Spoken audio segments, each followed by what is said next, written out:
नमस्कार जैन साथियों।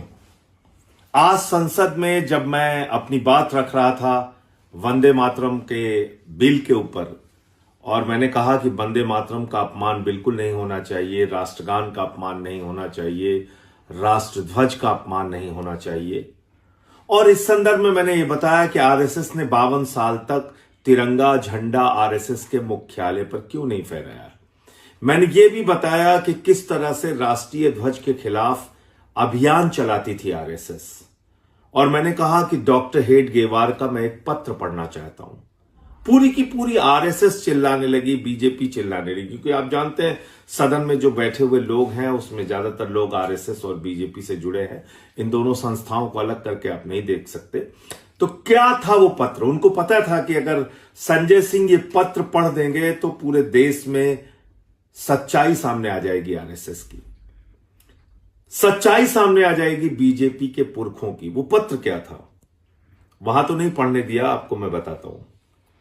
ये 21 जनवरी 1930 का एक पत्र है डॉक्टर हेडगेवार का। डॉक्टर हेडगेवार जो आरएसएस और बीजेपी के लिए सबसे सम्मानित व्यक्ति हैं, उनकी पूजा करते हैं ये लोग। और आज मैं हैरान था कि अपने सबसे सम्मानित व्यक्ति की चिट्ठी नहीं पढ़ने दे रहे हैं आरएसएस और बीजेपी के लोग। वो कौन सी कलंकित चिट्ठी है जिसको बीजेपी और आरएसएस के लोगों ने आज मुझे सदन में नहीं पढ़ने दिया। 21 जनवरी 1930, याद रखिएगा, ये 21 जनवरी 1930 की चिट्ठी है जो डॉक्टर हेडगेवार ने अपने स्वयंसेवकों को लिखा था। और यह कहा था कि 26 जनवरी को शाम को 6 बजे आप लोग अपनी अपनी शाखाओं में आरएसएस का झंडा फहराएंगे, तिरंगा झंडा नहीं फहराएंगे।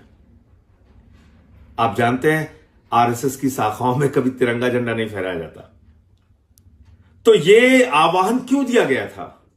क्योंकि उस समय की आजादी के आंदोलन में कांग्रेस ने कहा था 26 जनवरी 1930 को हम पूरे देश में तिरंगा झंडा फहराएंगे। उसके विरोध में डॉक्टर हेडगेवार ने आरएसएस के स्वयंसेवकों को लिखा कि पूरे देश की सभी शाखाओं में सिर्फ और सिर्फ आरएसएस का झंडा फहराया जाएगा, तिरंगा झंडा नहीं फहराया जाएगा। यह है वो पत्र।